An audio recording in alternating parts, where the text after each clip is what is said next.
Bom, hoje nós vamos falar a respeito dos filhos de pais alcoólatras. Esse assunto é muito importante por quê?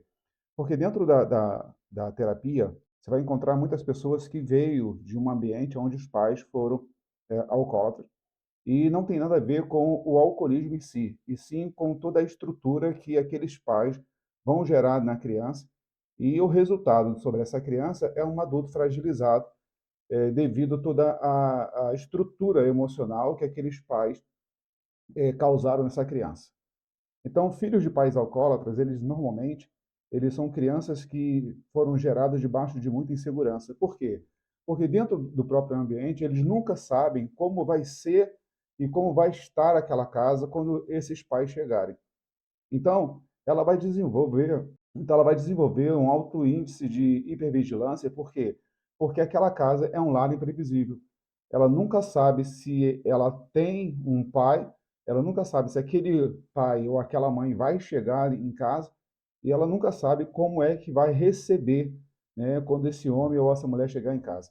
Então, filhos de pais alcoólatras, eles são normalmente crianças que têm o sentimento e a sensação de hipervigilância.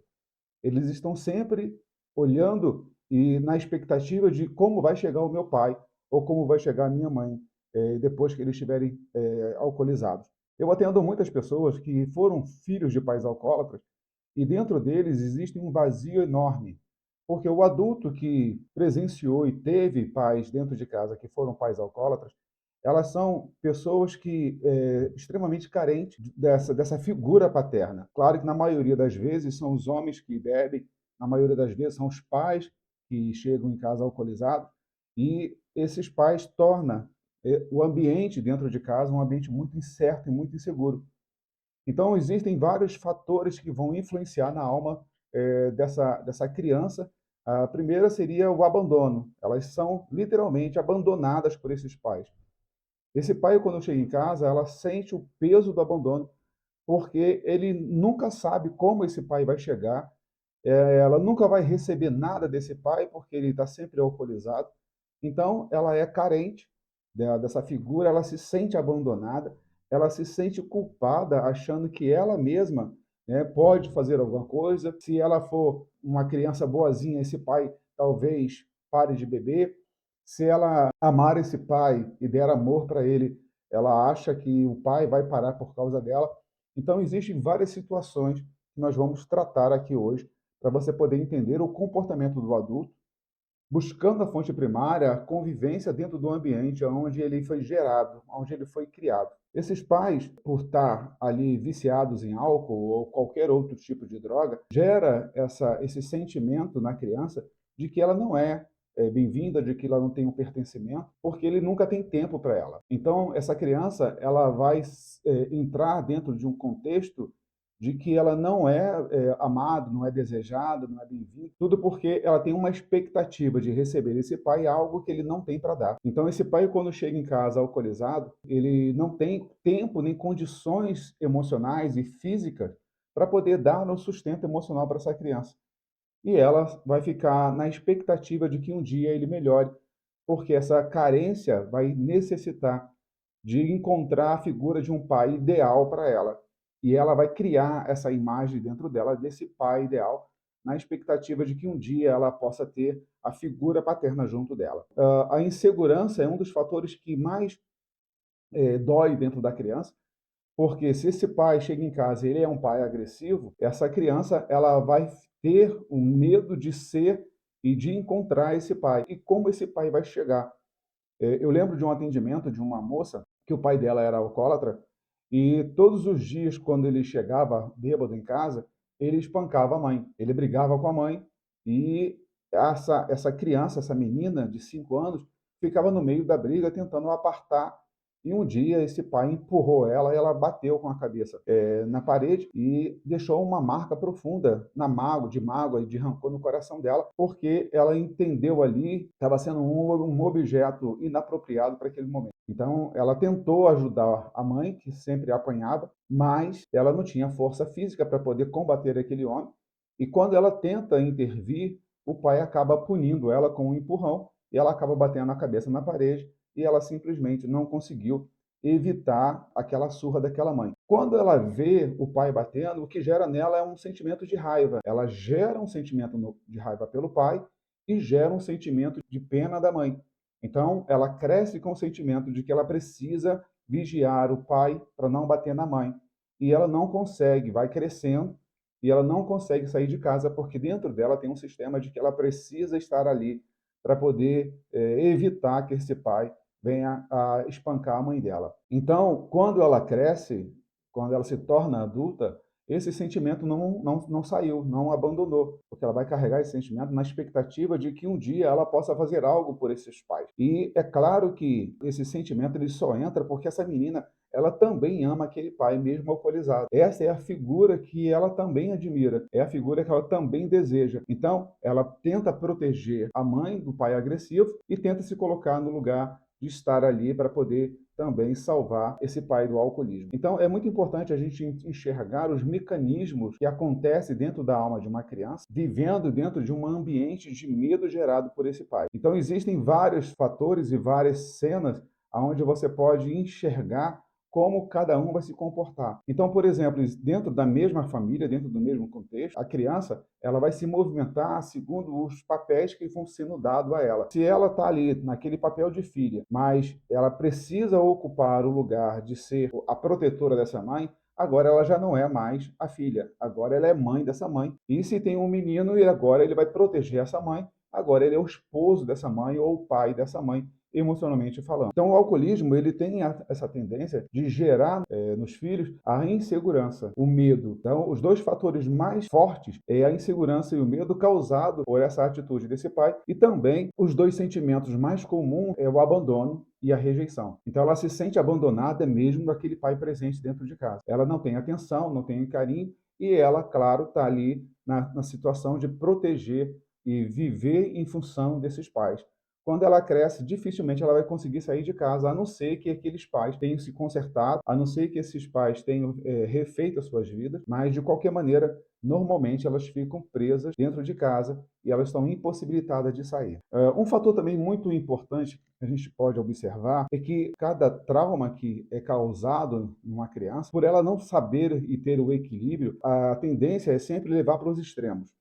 Então, filhos de pais alcoólatras, eles têm a tendência de buscar os extremos dentro deles, de fazer o apontamento no sentido de que eu vejo o meu pai alcoolizado e ela acaba prometendo para ela mesma: eu nunca vou beber, nunca vou botar uma gota de álcool na minha boca. Essa é um extremo. E tem outro extremo de que o meu pai bebeu, sempre sobreviveu, mas eu sou mais forte do que ele, então eu consigo superar. É muito comum dentro de famílias de pais alcoólatras os filhos repetirem o mesmo padrão desses pais. Por quê? Dentro do inconsciente dele, ele só tem uma figura de família exatamente aquilo que foi dado a eles, aquilo que foi expressado para eles. Então, essas crianças, elas crescem com o sentimento de que aquele ambiente gerado, aquela disfunção gerada pelo alcoolismo, é a única coisa que eles têm e é o padrão normal de família. Então, os filhos, ou eles vão se tornar alcoólatras, ou eles vão tentar evitar ao máximo que eles bebam, mas acabam repetindo o padrão. É muito comum você ver como maldição, até mesmo uma maldição hereditária, um espírito, né, de bebedeira, levar os filhos aos mesmos lugares que os pais tiveram. Pelo menos um ou dois acaba sendo eleito para continuar o sistema familiar dentro de casa. E também é muito comum as meninas, elas simplesmente repetirem o mesmo padrão e elas acabam crescendo e como ela tentou fazer algum movimento para poder ajudar esses pais e ela não conseguiu salvar esse pai, qual é a tendência? Eu falo tendência porque não é uma coisa rígida, mas é tendencioso a essa moça, quando cresce e vai procurar dentro de um universo o seu parceiro, ela procura exatamente um homem que bebe. Então, quando chegar um paciente para você em que a mulher é casada com um homem que é alcoólatra, você pode ter praticamente 100% de certeza de que dentro de casa ela teve também um pai alcoólatra. Ela transfere para o marido aquilo que ela não conseguiu vivenciar com o pai e ela busca alguém, um parceiro que seja parecido com ele, não só fisicamente, mas que dá sinais de que ele vai depender dela para alguma coisa. Pode ser vício em drogas, pode ser vício em álcool, pode ser vício em jogos, pode ser vício em pornografia, porque a criança ela na boa intenção de querer poder ajudar e não conseguir, ela acaba transferindo, crescendo com o sentimento de que um dia ela vai salvar alguém que não pôde salvar o pai. Então é muito comum você ver filhas de pais alcoólatras casadas com homens alcoólatras. Elas buscam inconscientemente alguém que possa representar o seu pai dentro da sua própria construção familiar. E quando esse parceiro não tem uma tendência à bebida, ela acaba de alguma forma manipulando ele a ponto dele ter que ficar tão sobrecarregado, tão opressivo, que ele precisa ter uma válvula de escape. E muitas das vezes vai para o jogo, muitas das vezes vai para o álcool, muitas vezes vai para a obesidade, porque ela gera esse sentimento, ela cumpre o papel de perpetuar aquilo que ela viu dentro de casa. Então ela é tendenciosa a buscar não só o parceiro, mas manipular para que esse parceiro ocupe esse lugar, para que ela tenha alguém para salvar. Acontece muito isso quando ela está ali tentando ajudar, tentando salvar esse pai. Como ela não consegue, ela transfere para o seu parceiro esse peso e essa responsabilidade. Eu lembro de um atendimento que eu fiz em que a mulher tinha sido criada dentro desse ambiente de toxicidade com o pai alcoólatra, e quando ela cresce, ela jura para ela mesma que ela não queria casar com um homem que fosse alcoólatra. Só que, inconscientemente, ela fez algo para que o marido dela pudesse depender dela e que não foi o álcool. Ela começou a desenvolver a habilidade de fazer coisas gordurosas, aquele feijão gordo, aquela sobremesa gostosa, e ela começou a dar ao marido alimento para que ele pudesse engordar. Resultado, ele ficou gordo, ficou diabético, ficou dependente dela, e ela inconscientemente não entendia que ela estava contribuindo para esse padrão de diabetes. Então, ela inconscientemente manipulou a situação para que o marido pudesse ter alguma dependência dela, para que ela pudesse salvar esse marido, porque não conseguiu salvar o pai. Então, o ambiente dentro de casa, dentro dessa família, ele é tão inconstante que os filhos eles ficam preocupados com esse pai, de saber a hora que ele vai voltar, se é que ele vai voltar, né? Existe a culpa, né, de achar que aquele pai, de alguma maneira, está bebendo por causa dela. Ela tem um sentimento de superproteção, achando que elas podem ajudar esse pai a evitar que ele beba. E tem também a questão, essa criança encontrar mecanismo para tentar ajudar, só que esse mecanismo nunca acontece, nunca vem aflorado, porque ela não tem força física para poder ajudar. Um outro sentimento muito comum é a culpa, né? Elas se sentem culpadas por achar que aquele pai, de alguma maneira, está bebendo e ela tem algum tipo de interferência sobre isso. Tem o sentimento da vergonha. Uma criança criada dentro de um ambiente onde o pai é alcoólatra, há um sentimento muito profundo de vergonha. Ela evita que as pessoas vão até a casa dela, ela evita que o seu pai, quando está bêbado, ela ande do lado dela. Ela não quer demonstrar e não quer que as pessoas saibam que o pai dela é uma pessoa inoperante, é uma pessoa viciada em álcool. Eu vou passar o vídeo para vocês entenderem um pouco melhor e depois eu volto para poder explicar um pouco mais. Boas-vindas a mais uma análise detalhada por aqui. Hoje a gente vai dar um mergulho profundo num tema que muitas vezes fica guardado a sete chaves: crescer em um lar com alcoolismo, compreensão, impactos e caminhos de cura. O objetivo do nosso estudo hoje não é apontar dedos nem julgar ninguém, mas sim trazer muita clareza, empatia e validação para quem já passou por isso. É incrível, embora seja doloroso, entender como o nosso ambiente lá na infância constrói as lentes pelas quais a gente enxerga o mundo adulto. Então vamos lá? Para começar, o ponto central de toda essa explicação está nessa pergunta aqui bem instigante: o que acontece com uma mente que cresce tentando sobreviver emocionalmente? A ideia dessa reflexão não é focar apenas no ato da bebida em si, sabe? Mas sim naquele ambiente emocional invisível, naquela tensão pesada no ar que isso acaba criando. É sobre entender como um lugar que deveria ser o maior porto seguro acaba virando algo assustador. E isso nos traz direto à seção 1, o lar imprevisível. Os dados e relatos que analisamos mostram de forma claríssima que o alcoolismo quase nunca começa no copo. Na real, costuma ser uma tentativa desesperada de anestesiar alguma dor que não foi curada. Só que ao tentar lidar com essa dor, cria-se involuntariamente um ambiente de confusão extrema para quem vive junto. É aquele contraste absurdo. A gente tem afeto misturado com medo de um lado e uma presença física que frequentemente vira total ausência emocional do outro. Um dia tá tudo calmo, no outro tem uma explosão do nada. Para lidar com essa verdadeira montanha-russa, A criança desenvolve a habilidade de observar tudo sem parar, prever os humores e quase sempre ficar em silêncio absoluto só para não piorar as coisas. E no meio de todo esse caos que uma mente infantil não tem a menor condição de processar, ela tenta, desesperadamente, buscar uma explicação. E adivinha quais são as conclusões mais comuns? A culpa é minha ou eu preciso consertar isso. É de partir o coração. Acaba se assumindo um peso e uma responsabilidade emocional gigantesca que, sinceramente, nunca deveria estar nas costas de uma criança. O que nos leva à seção 2, mecanismos do inconsciente. A grande sacada da psicologia aqui é que essas defesas criadas lá na infância para garantir a sobrevivência emocional não somem quando a idade adulta chega. Pelo contrário, elas criam raízes fortíssimas. O nosso inconsciente cria novos registros como se fossem leis absolutas para proteger a gente de sofrer de novo. Fica a certeza cravada de que o mundo não é seguro, que as pessoas são imprevisíveis e talvez a mais pesada de todas, que sentir é perigoso. A partir dessas crenças, a mente levanta verdadeiros muros de comportamento. E o primeiro grande muro é o que chamamos de hipervigilância. Basicamente, o estado de alerta constante e a atenção excessiva ao ambiente para tentar prever e evitar a dor. Pensa num radar que não desliga nunca. O que era uma tática vital para sobreviver lá atrás, agora faz o cérebro adulto escanear qualquer ambiente, qualquer mudança num tom de voz, procurando o tempo todo por ameaças que muitas vezes nem estão mais lá. E andando de mãos dadas com esse radar de ameaças, temos a repressão emocional. É literalmente bloqueio de sentimentos como um mecanismo de defesa para evitar o sofrimento. E junto com isso, vem uma necessidade imensa de controlar tudo. Afinal, tentar prever e gerenciar cada pequeno detalhe parece ser a única saída segura quando se cresceu no meio da instabilidade. O problema é que o preço de não querer sentir a dor é acabar não sentindo mais nada, nem mesmo as coisas boas. A grande ficha que cai aqui é esta: a estratégia de sobrevivência da infância pode virar a prisão na vida adulta. Existe um fenômeno bem conhecido de repetição.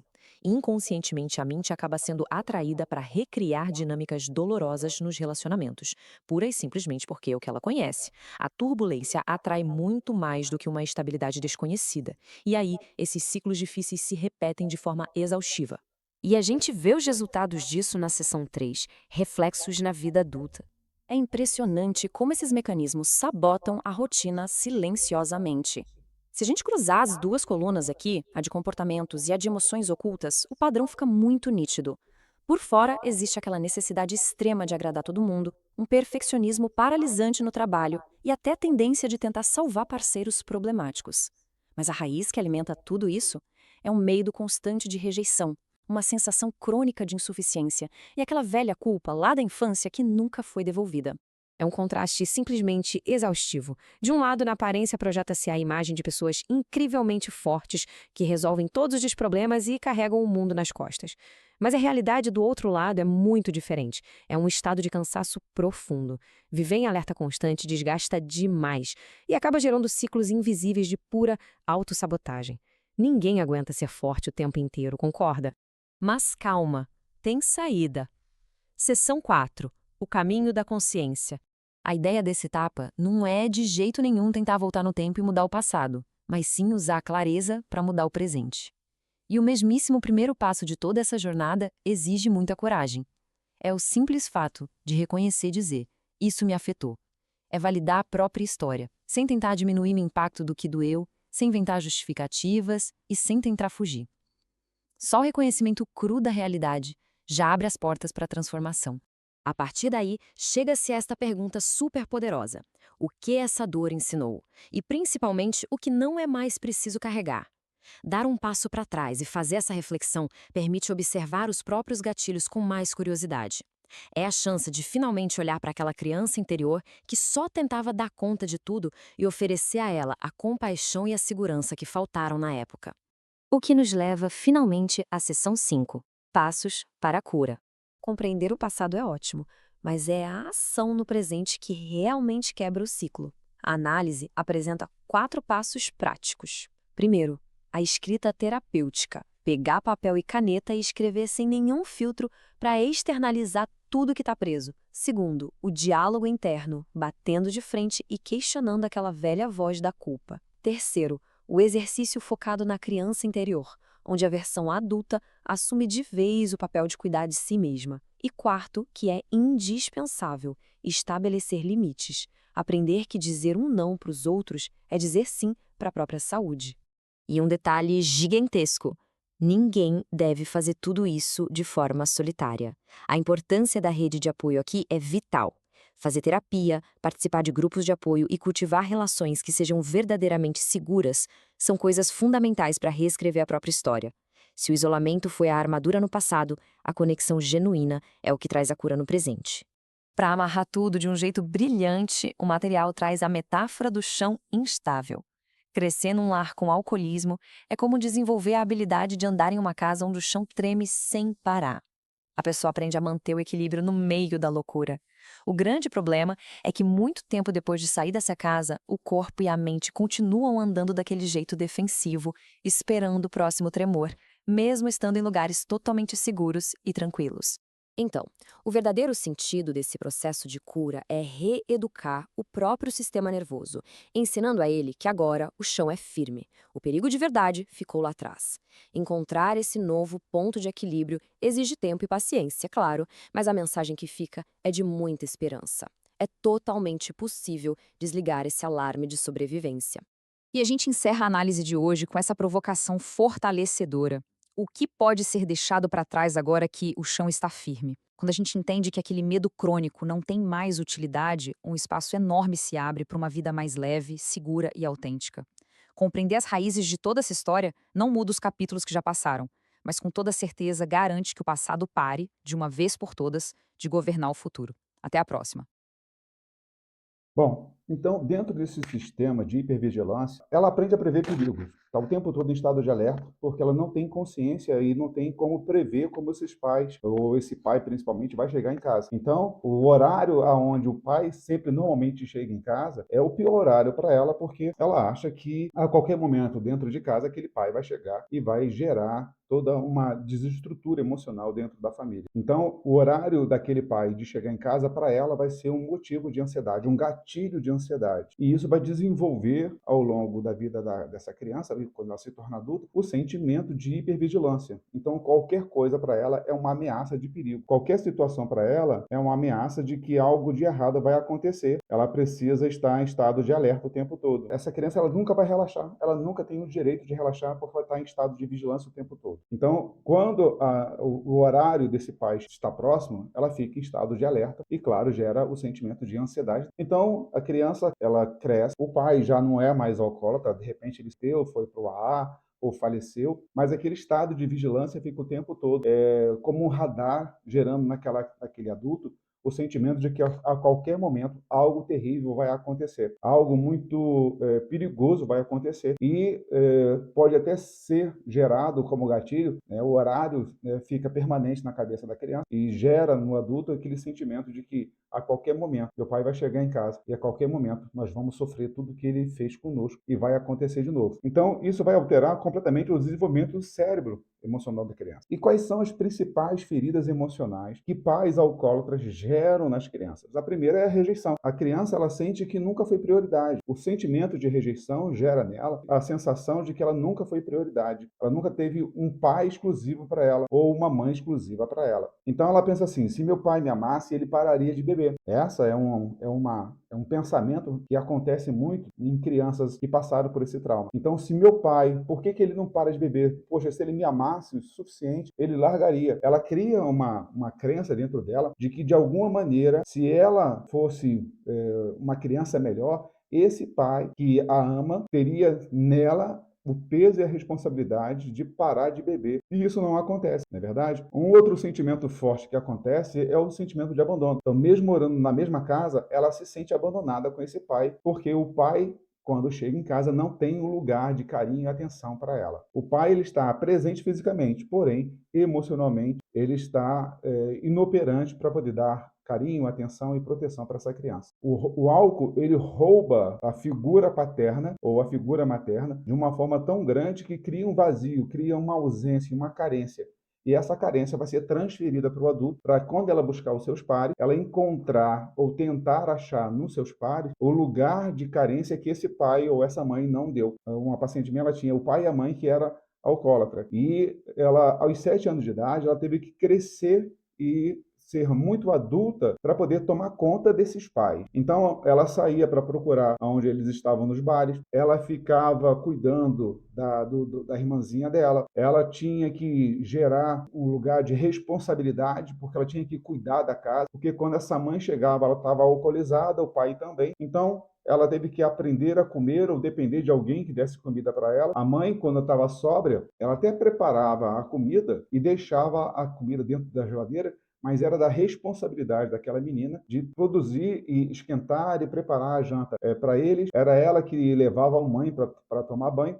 Então ela teve que amadurecer muito rápido e teve que sair do papel de filha e ocupar o papel de ser a dona daquela casa, a mãe da sua irmã e ainda os pais, né, o pai e a mãe desses pais. Tudo isso por quê? Porque eles estavam inoperantes, né, com seu papel de pai e mãe, e ela teve que, para sobreviver, aprender a cuidar de tudo e ser roubada a sua infância.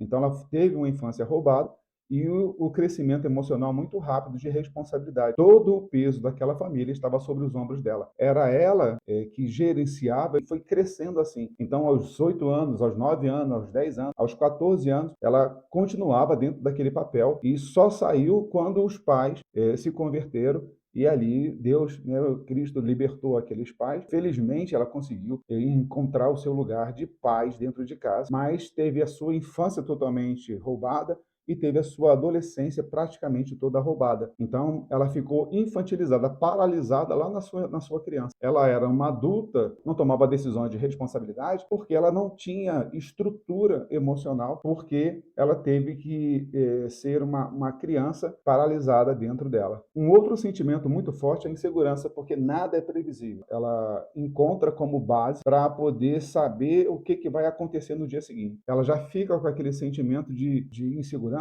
de como ele vai retornar dentro de casa, de como vai ser o ambiente quando ele retornar, se ele vai chegar, se ele vai encontrar o caminho de volta para casa. Então, ela tem uma tendência a ficar vigilante, num cuidado com ele, na certeza de que e na expectativa de que ele volte para casa. Ela pode estar sendo colocada para ir buscar esse pai lá nos bares e uma coisa muito que acontece muito é a troca de papéis. A criança, quando ela encontra o pai que ela ama, chegando em casa, e ela não vê a mãe dando o cuidado para aquele pai, não alimentando, não, porque essa mulher já está cansada, já está impaciente, já não aguenta mais a bebedeira desse marido, e ela abandona esse marido, a criança ela é tendenciosa a ocupar esse lugar. Então ela vai se responsabilizar em cuidar deste homem, ela é que vai se responsabilizar em alimentá-lo, ela que vai se responsabilizar em colocar ele para tomar banho, é ela que vai se responsabilizar pelo bem-estar desse homem, porque a mãe simplesmente já não aguenta mais, já não tem mais paciência e saiu do papel de esposa e a criança vai e entra nesse lugar, entra nesse papel. Então, esse caminho de insegurança é um caminho onde ela nunca vai saber se amanhã vai ter ou se daqui a pouco vai ter o pai para dar atenção e carinho para ela. Se ela vai ter esse momento de relaxar com ele ou se esse homem vai entrar dentro de casa e vai gerar uma confusão dentro desse ambiente de casa. Um outro sentimento é o sentimento de vergonha, que a criança ela tem vergonha desse pai junto aos amigos. Então ele vai tentar esconder os pais, ele não vai falar para ninguém que tem um pai alcoólatra, ele vai gerar um complexo de inferioridade, porque ele vai olhar para os outros amigos que têm pais e vão ver a figura desses pais atuando na vida dos amigos e ele vai se sentir menosprezado e diminuído, como se ele não tivesse a oportunidade de ter um pai. E, claro, entra uma dúvida: o que eu fiz para o meu pai e o que eu posso fazer para ele poder melhorar? Um outro sentimento é a culpa. Então, é muito comum a criança pensar assim: talvez meu pai ele beba por minha culpa, talvez o meu pai ele entre nesse lugar de alcoolismo por minha culpa. O que eu fiz para o meu pai? Se eu for uma criança melhor, será que meu pai para de beber? Se eu for obediente, se eu for estudioso, será que ele vai enxergar que eu existo e por isso ele vai parar de beber? Será que ele me ama o suficiente para ele parar de beber? Esses pensamentos vai gerar dentro dessa criança uma culpa, né, de que por algum motivo ou de alguma forma ela também é responsável pela construção desse alcoolismo desse pai. Um outro fator também que altera muito a convivência dessa criança dentro desse ambiente é o medo constante.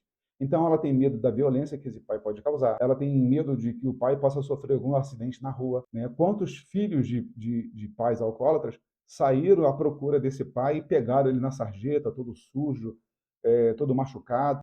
Eles têm que buscar esse pai na rua com medo de que esse pai até mesmo não possa voltar para casa, que aconteça algum atropelamento, que aconteça alguma briga, algum acidente, e eles tentam evitar isso. Então, esse medo constante dessa figura incerta, se vai chegar e de como essa figura vai chegar, gera neles um medo constante. Então, gera um medo constante da polícia, achando que o pai a qualquer momento pode ser preso, gera o medo da separação, porque um casal que está em conflito por causa do alcoolismo, normalmente a mãe ela fica esgotada, fica cansada de cuidar de um marido que só dá trabalho para ela, e então gera esse ambiente de insegurança com relação à separação. Um outro medo muito forte é o medo da morte, o medo de que esse pai possa a qualquer momento chegar a notícia de que ele morreu, que ele teve algum acidente e morreu, de que o álcool consumiu e gerou nele a morte. Essa criança ela fica na expectativa de que a qualquer momento possa vir uma notícia ruim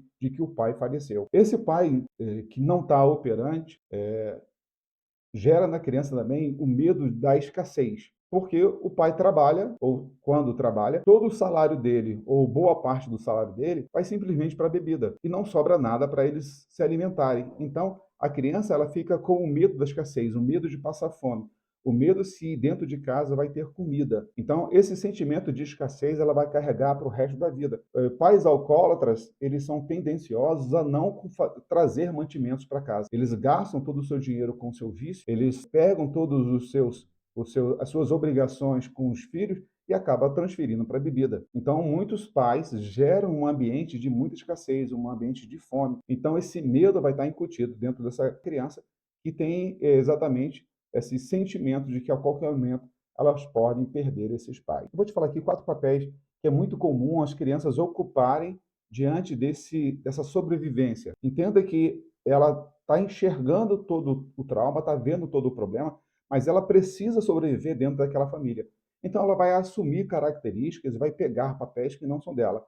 O primeiro papel é o papel do herói. É o filho perfeito, é o filho que está sempre buscando fazer com que aquele pai, de alguma maneira, seja protegido por ele. Ele vai sempre estar no lugar de estar grudado com a mãe, tentando dar à mãe um conforto, um carinho, um aconchego. Então ele sai do lugar de filho e vai ocupar o buraco vazio que aquele homem deixou, que o pai deixou. Então ele vai se aproximar da mãe, porque ele está vendo a mãe carente, ele está vendo a mãe angustiada com o marido que não funciona, e aquela criança quer fazer alguma coisa, então ela vai se colocar nesse papel de ser o herói daquela família. Ela vai se colocar no papel de cuidar dos irmãos, ela vai entrar no papel de cuidar do pai, porque dentro dela tem um sentimento de que ela precisa fazer algo e ela pode. O problema é que ela é só uma criança, não conseguindo gera angústia, e essa angústia vai gerar uma ansiedade que ela vai carregar para o seu futuro. Uma outra característica, um outro papel é o filho cuidador. O filho cuidador é aquele que vai cuidar dos irmãos, aquele que vai cuidar do pai, aquele que vai cuidar da mãe, aquele que vai assumir as responsabilidades, aquele que vai tentar gerenciar aquela casa.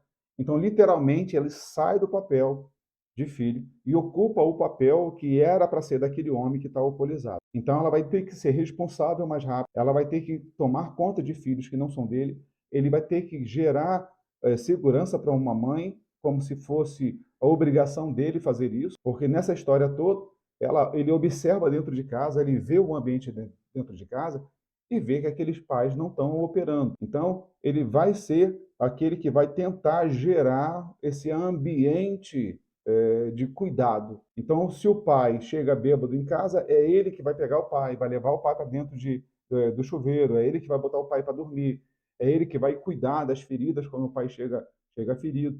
É ele que vai se sentir responsável por assumir esse papel. Só que isso é pesado e cansativo. Então, o adulto, quando ele chega no seu momento de construir a sua própria história, ele chega exausto, ele chega cansado, com um monte de filhos carregando nas costas, com uma mãe que agora é a esposa dele, e ele não tem mais força ou está muito cansado para construir a sua própria história. E também não está oficializado nem legalizado para construir a sua própria família, porque ele já tem uma família que ele cuida, ele já tem uma família para vigiar, para cuidar, para sustentar. E acaba que todo mundo, de alguma maneira, sobrevive, sai desses papéis, mas ele permanece. Então é muito comum você ver filhos de pais alcoólatras carregando o peso da responsabilidade de ser o pai dos seus irmãos. É muito comum de ser a mãe dos seus irmãos. É tanto que toda a responsabilidade dentro desse sistema recai sobre ele ou sobre ela, né, se for uma mulher, e todo mundo, todos esses filhos, essa mãe, vai procurá-lo como um ponto de apoio. Então, ele nunca vai ser o próprio filho, ele sempre vai ser o responsável por aquela família. Tem o filho invisível, que ele aprende que quanto menos eu aparecer, melhor, e na vida toda ele simplesmente vai ter dificuldade de se posicionar. Então, o filho invisível, ele não quer se intrometer, ele não quer fazer parte daquilo, ele fica no cantinho observando tudo, ele vê e sofre com tudo aquilo, mas ele simplesmente acha que ele não tem condições, ele não tem função dentro daquela família para fazer algo. Então, ele fica dentro de uma casa, dentro de um sistema familiar totalmente invisível. Invisível porque não recebe carinho, não sabe dar carinho. Invisível porque não foi cuidado, também não sabe cuidar.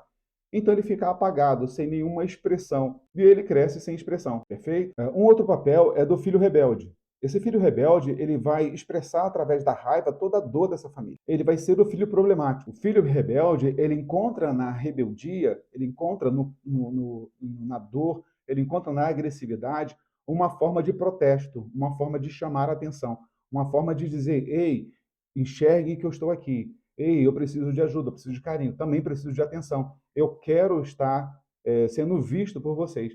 Então, uma forma de expressar a sua insatisfação e de chamar a atenção para a existência dele é através da rebeldia. Hoje é muito comum, né, você ver crianças com sintomas de rebeldia, que brigam muito na escola, que afrontam os professores, agora eles estão simplesmente dando diagnóstico de TOD, né, transtorno opositor desafiador. Não, não é verdade isso. A criança está passando por algum problema, ela tem alguns sintomas, né, de manifestação de um problema que ela está vivendo, que ela não consegue expressar, e ela usa esses mecanismos para poder ser vista e poder ser, de alguma forma, cuidada e protegida. Então, dentro de casa, dentro daquele ambiente totalmente disfuncional, a criança ela vai procurar uma forma de se expressar para que o mundo observe ela.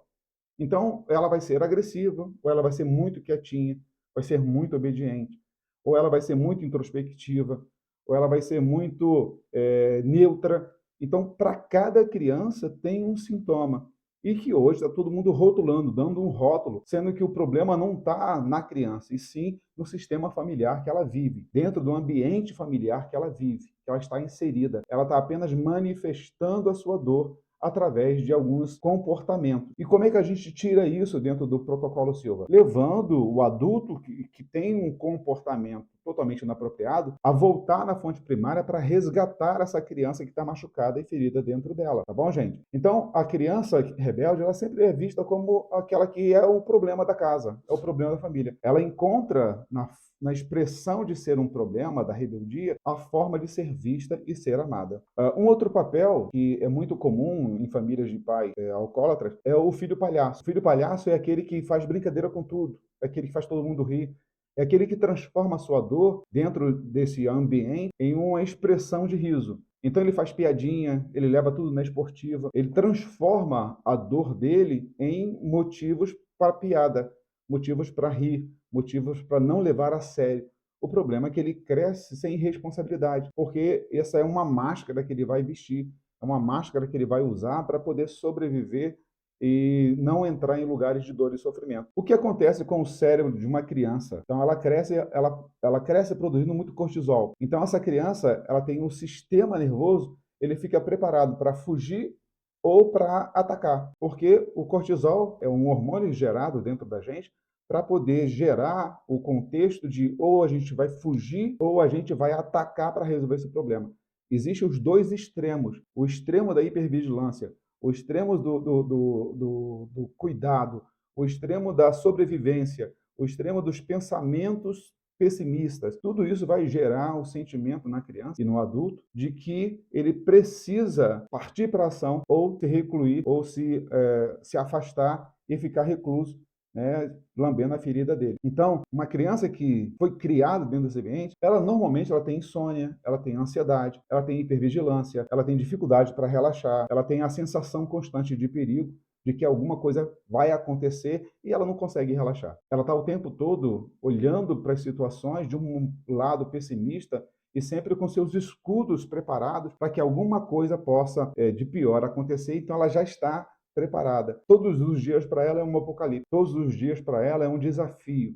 Quando ela chega no final do dia, ela chega exausta, cansada, porque ficou o tempo todo vigiando, o tempo todo prevendo, o tempo todo buscando evitar que o pior aconteça. E isso é uma sentença que gera na criança o sentimento de que ela não pode nunca baixar a guarda, ela não pode nunca ser uma pessoa fraca, ela tem sempre que ser forte, sempre tem que resolver problema, sempre tem que ser responsável, sempre tem que dar conta de tudo, porque ela, no inconsciente dela, está tentando evitar o pior acontecer. Bom, quais são as crenças geradas que são desenvolvidas na mente de uma criança? A primeira crença é que ela não pode confiar em ninguém. Como ela não pôde confiar no pai ou na mãe que chegava bêbado em casa, como ela não pôde confiar neles, como ela não pôde ter um alicerce, né, de proteção, carinho e amor, para ela todas as pessoas vão agir com ela exatamente como esses pais agiram. Então, ela está sempre olhando para o outro com um olhar de desconfiança, um olhar de quem não pode se entregar plenamente. Um outro sentimento é a hiperresponsabilidade. Ela tem que resolver tudo sozinha. Ela tem que fazer com que as coisas funcionem do modo dela, no tempo dela, do jeito dela. Por quê? Porque ninguém nunca fez. Então, se ninguém nunca fez e ela aprendeu a fazer sozinha, ela aprende a ser autossuficiente muito cedo. Normalmente, filhos de pais alcoólatras são autossuficientes, porque são maduros, maduros demais. Agora, o problema é que eles são muito maduros, porém cansados. São pessoas jovens na parte externa, porém muito velho internamente. Pessoas que são responsáveis demais antes do tempo, perfeito? O sentimento também é de que o meu valor ele depende daquilo que eu faço. Então, se eu sou uma pessoa boa, eu mereço algo bom. Se eu sou uma pessoa que as pessoas não admiram o que eu faço, eu sou uma pessoa ruim. Então, ela está sempre colocando o merecimento naquilo que ela faz. Ela precisa fazer bem feito, ela precisa operar direito, ela precisa sempre estar ali fazendo as coisas acontecerem para que ela seja vista e seja admirada e seja, de alguma maneira, colocada nesse lugar de admiração. Então, ela precisa fazer para ser aceita. Um outro sentimento é que ela precisa agradar todo mundo. Então, ela não consegue dizer não para as pessoas, porque dizer não gera nela o sentimento de rejeição que esses pais causaram e de abandono. Então, o medo de não ser visto e não ser amado, não ser aceito, vai gerar o sentimento de que ela não pode dizer não. Ela sempre tem que dizer sim. E os relacionamentos, eles sempre ficam a segundo plano. Por quê? Porque ele não pode errar no relacionamento. Relacionamentos, para ele, é como se aquilo que ele viu dentro de casa. É um relacionamento imprevisível, um relacionamento inseguro e pessoas machucam como os pais machucaram. E essas crenças, elas passam a dirigir a vida dessa criança por toda a existência dela. Quando ela se torna adulta, ela vai manifestar os comportamentos de uma criança totalmente ferida dentro dela. Uma criança machucada, abandonada, rejeitada. Uma criança que nunca teve o amor e o aconchego, a proteção. Essa criança ferida dentro dela vai gerar um adulto inseguro, um adulto ansioso, um adulto que não tem uma expressão de entrega para ninguém porque não confia nas pessoas. Um adulto que não tem uma expressão de fala porque nunca conseguiu falar e ser ouvido. Então, esse adulto é um adulto totalmente vulnerável àquilo que está ao seu redor. Ou ela vai se tornar muito forte e vai resolver todas as coisas, ou ela vai se sentir a pior pessoa do mundo e a sua baixa autoestima vai dominar a vida dela. Então, ou ela vai atacar para ser uma pessoa em que ela vai se autoproteger, ou ela vai se defender de todas as pessoas que podem e possivelmente podem agredi-la. Então, dentro desse ambiente, quando ela percebe que o sentimento, a atitude, o comportamento das pessoas em volta dela é parecido com o que ela viu em casa, ela simplesmente vai ter as mesmas reações que ela sempre teve dentro de casa. Então, se essa criança, dentro desse ambiente disfuncional, pegou como forma de sobrevivência a agressividade, a superproteção, o domínio e o controle, ela vai ser controladora, dominadora, ela vai querer fazer tudo independente das pessoas. Como ela sempre foi independente, sempre teve que batalhar tudo sozinha, teve que sobreviver sozinha, ela não vai depender das pessoas, ela não vai baixar a guarda para as pessoas, ela nunca vai se deixar e se permitir ser cuidada pelas pessoas, porque ela não sabe ser cuidada, ela nunca foi cuidada por ninguém e ela não sabe ser cuidada. Ser cuidado para ela é uma incógnita. Então, ela tem o desejo de que se alguém precisa cuidar dela, é ela mesma. E essas crenças vão perseguir, vão passar a dirigir a sua vida em todos os seus comportamentos. Então, vamos lá. Na vida adulta, nos relacionamentos, a pessoa que passou por esse processo de ferida, ela é tendenciosa a escolher pessoas emocionalmente frágeis, indisponíveis. Então, elas costumam escolher pessoas emocionalmente indisponíveis para poder manter o mesmo padrão de dor e sofrimento. Elas sempre vão buscar pessoas que as machuquem, que as controlem, que elas se tornem dependentes dela, pessoas agressivas que não sabem dar nada, não sabem compartilhar, que não sabem não têm afeto, pessoas que não podem dar para ela aquilo que ela não recebeu, apesar dela estar carente, mas ela vai procurar exatamente pessoas parecidas com esses pais para dar continuidade ao sistema. Então, os extremos, eles são bem colocados. Ou ela vai procurar alguém para manter o sistema de pais ausente, afeto e carinho inexistente, agressividade como ela viu, como ela sofreu, ou ela vai procurar exatamente ter o controle, ter o domínio, ser possessiva, ser dominadora, ser ciumento demais, para que ela tenha o controle, para que ela não sofra. Então, a criança aprende que ela precisa encontrar pessoas para sofrer e dar a mesma continuidade ao sofrimento dentro de casa, ou ela vai fazer a oposição, vai se opor, vai fazer com que ela seja responsável por ela mesma e que ela possa alcançar esse lugar de autossuficiência. Então ela vai se tornar orgulhosa, vai se tornar arrogante, vai estudar muito para poder ser autossuficiente, ela sempre vai contar com ela mesma, ela nunca vai relaxar e deixar com que as pessoas possam cuidar dela. Então, ou ela vai encontrar pessoas indisponíveis, controladoras e agressivas, ou ela simplesmente vai ser esse tipo de pessoa. Então, boa parte dos narcisistas nascem dessa extrema carência de afeto dos pais e encontra no narcisismo uma forma de não repetir e não reproduzir tudo aquilo que eles viveram no passado. Então, eles vestem uma persona para que eles possam se autoproteger e se autodefender. Então, para que eles não sejam atacados, eles atacam. Para eles não serem dominados, eles dominam. Para eles não serem agredidos, eles acabam agredindo, tá? Por quê? Porque tudo isso parece familiar para eles. Eles sempre viram isso dentro de casa. Eles vão repetir os padrões que eles viram dentro de casa. Um outro sentimento que é muito comum acontecer com filhos de pais alcoólatras é a codependência. Tá? Ela tenta salvar o mundo todo. Ela tenta salvar todas as pessoas. Ela vai gerar uma codependência de afeto.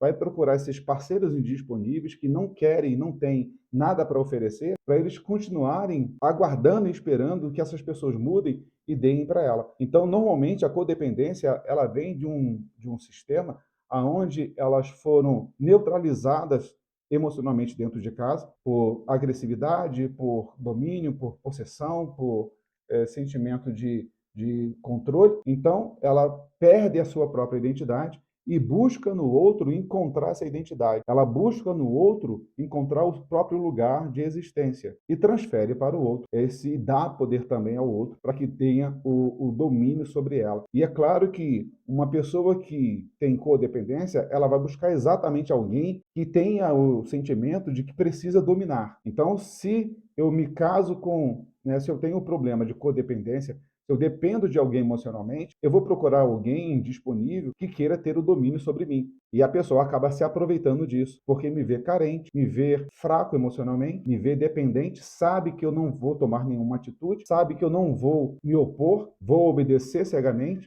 Então eu posso fazer qualquer coisa com aquela pessoa porque ela simplesmente não tem força para resistir à minha oposição. Isso acontece muito com homens que são adúlteros. Então o homem trai a esposa, ela por ser dependente desse homem, codependente dele, emocionalmente dependente dele, ela aceita as traições. Ela se submete a esse lugar de ser traída. E ele sabe que ela não tem condições de se livrar dele, não tem estrutura emocional para viver longe dele, ele acaba se aproveitando disso. Então ele literalmente trai voluntariamente. Ele sabe que aquela mulher, né, ele vai trair, mas ela não vai tomar nenhuma atitude. Ele vai bater e ela não vai tomar nenhuma atitude. Ele sabe que ele tem o domínio sobre ela. Ele sabe que aquela mulher emocionalmente depende dele. Então ele pode fazer qualquer coisa na consciência de que ela não tem forças para combater ou fazer alguma coisa contra ele. E ele se sente no direito, né, e na liberdade de machucar, porque sabe que ela não tem uma expressão de ir contra. É sempre obediente, é sempre submissa, fraca emocionalmente e dependente emocionalmente. O problema é que quando uma pessoa ela é dependente do outro, o outro, além de abusar, ele simplesmente acaba desgostando e desprezando.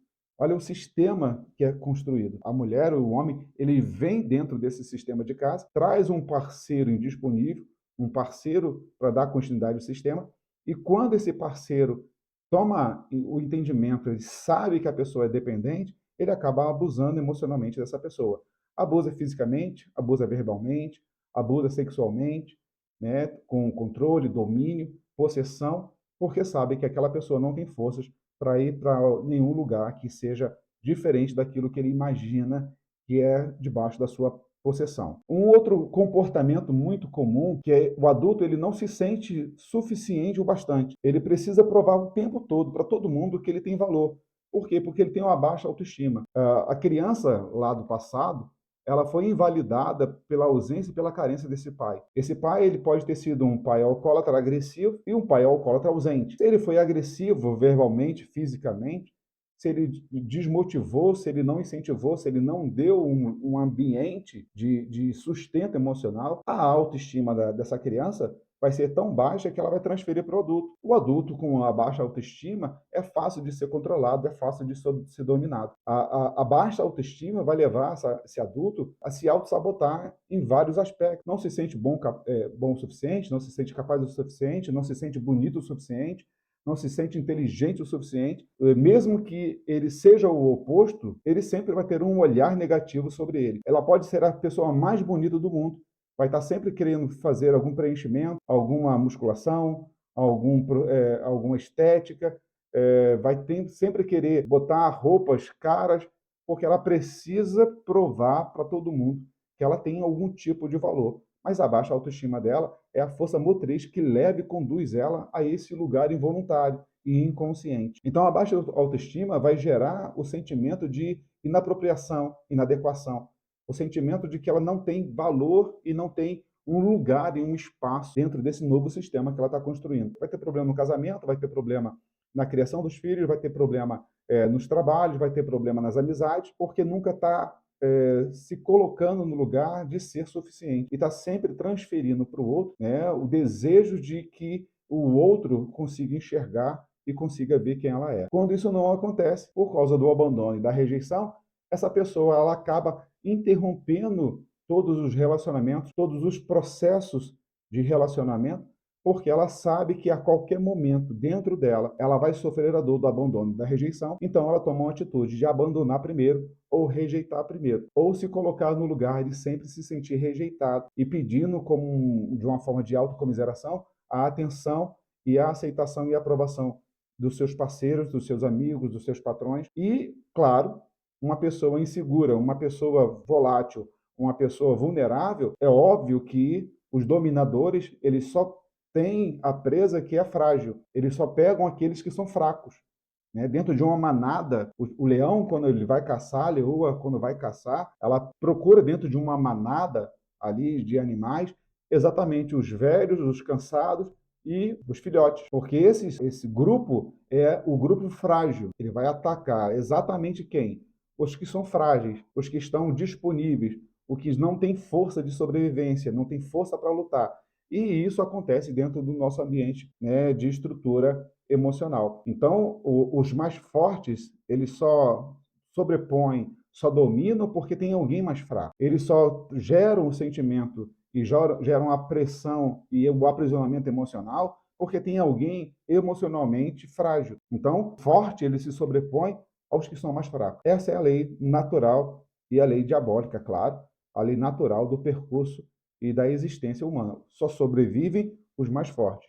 Os mais fortes dominam, os mais fracos são dominados. Essa necessidade de controle é gerada por quê? Porque eles sempre viveram no caos. Viver no caos é uma forma de ter a sobrevivência, o controle. Se uma criança é gerada dentro de um ambiente no caos, se ela não tem uma estrutura de apoio, uma estrutura emocionalmente de proteção, é claro que ela vai procurar sobreviver ali dentro. Ela vai ter uma necessidade de controle ou vai ter uma necessidade de ser controlada. Vai ser de acordo com a formação emocional que ela teve. Ou ela vai fugir e vai ser controlada porque ela é uma pessoa frágil, ou ela vai atacar porque se tornou uma pessoa forte. Então, ou ela vai ser dominada, ou ela vai dominar para poder sobreviver, pautado, né, no medo de que o seu inconsciente gere nela as mesmas dores do passado. Então, para não sentir as dores do passado, ela prefere atacar ou ela prefere se defender. Ela vai estar sempre em estado de alerta, ansiosa, ela vai estar sempre tentando controlar todas as coisas, vai estar sempre tentando dominar todas as coisas, vai tentar sempre se colocar como frágil. Então, cada um tem uma forma diferente de se expressar e de trazer um comportamento segundo as feridas do passado. Agora, como a gente faz isso no protocolo Silva? Eu expliquei tudo isso para a gente poder enxergar o comportamento. Então, quando filhos de pais alcoólatras chegarem diante de você, você já sabe que em algum momento ele foi abandonado, foi rejeitado, em algum momento ele viu dor e sofrimento, ele viu violência, viu escassez, em algum momento ele aprendeu a ser dominador, ou em algum momento ele aprendeu a ser frágil e ser dependente. Tudo isso você já tem que entender que filhos de pais alcoólatras eles não são normais. Eles têm um modo ativado de sobrevivência e cada um buscou a sua forma diferente para poder sobreviver dentro desse ambiente. Então, dentro do protocolo Silva, nós sempre temos que procurar a fonte primária, aonde essa criança aprendeu pela primeira vez esse comportamento. Então, dentro do protocolo, você vai pegar o adulto, vai levar na cena que é dolorida para ele, lá do pai ou da mãe alcoolizado, e vai fazer o protocolo. Levar o adulto dentro da cena, ele vai vivenciar aquela dor daquela cena, não importa em que idade ele está, vai olhar para tudo aquilo, todo aquele sistema disfuncional, e você vai pedir a ele para trazer para o adulto todo o sentimento que este adulto tem quando vê essa cena. Ele vai falar tudo o que ele sente. E esta dor é exatamente a dor da criança que ela sentiu naquele momento. Então, a cena está ali congelada dentro do adulto, a dor também está congelada.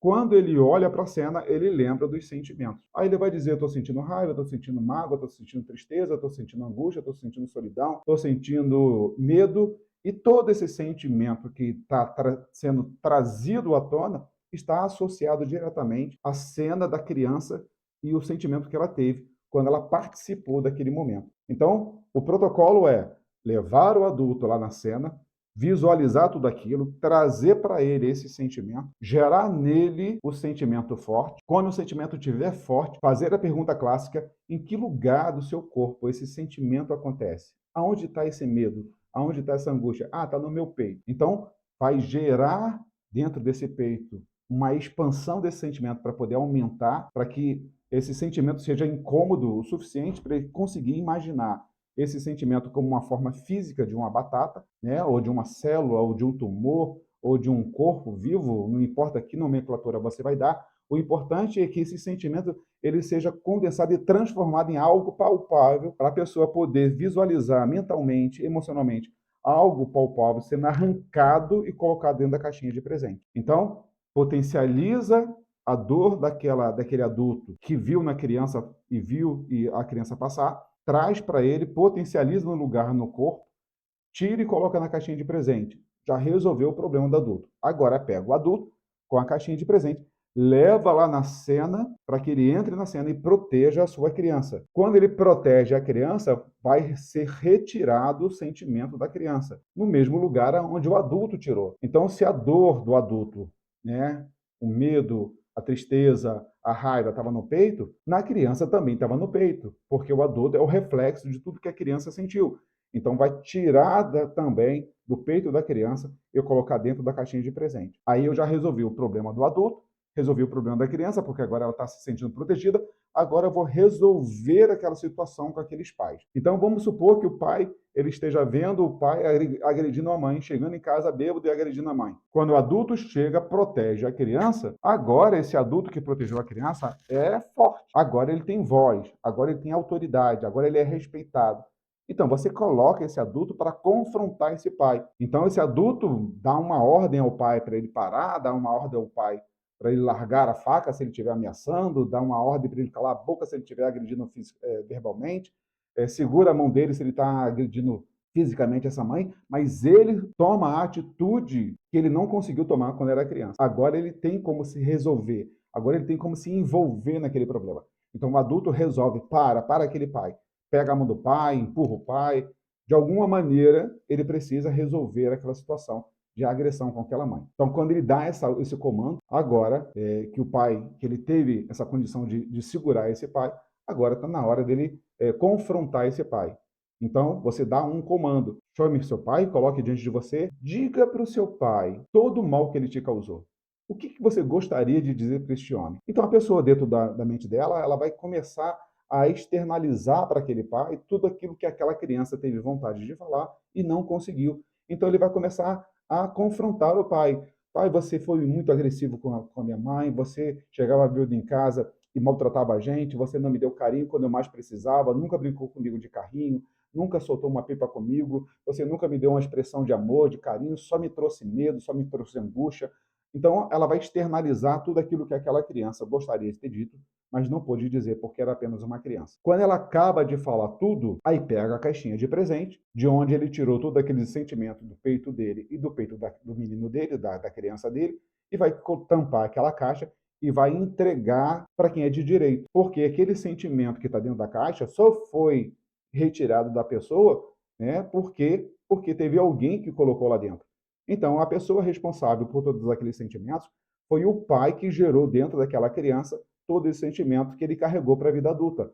Então, aquele sentimento não pertence àquela criança e nem pertence àquele adulto, pertence àquele pai agressor. Então, você pega a caixinha de presente, que é uma figura fácil de você entregar na mão para que aquela pessoa possa receber. Então, você entrega a caixinha de presente e você dá o comando. Essa caixinha de presente você pode fazer o que você quiser, né? Você pode guardar, você pode jogar fora, você pode queimar. O importante é que seja gerado a imagem daquela pessoa, daquele paciente, entregando para o seu pai uma dor que não é dele. Quando o pai estende a mão e ela entrega a caixa, você dá o comando, deixe sair de você esse sentimento e transfira para o seu pai.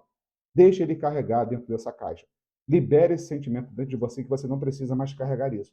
E ali você vai soltar todo aquele sentimento. Emocionalmente, a pessoa se vê se libertando daquele sentimento e entregando para aquele homem que é de direito, a pessoa que agrediu e a pessoa que ofendeu e trouxe aquele trauma para aquela criança. Depois que falou tudo, entregou tudo, vem o ápice, que é o perdão. Então você já pode mandar ou dar um comando. Agora que você já entregou tudo, já falou tudo, você consegue perdoar essa pessoa? Você tem que levar o ápice, né, do processo de cura, é exatamente a liberação do perdão, para que a dor não saia, porém o abusador fique guardado dentro dela. Ela precisa externalizar para aquele abusador, para aquela pessoa que causou o trauma, que causou o sentimento de que ela perdoa. Mas ela precisa dizer do que está perdoando. Ela precisa externalizar.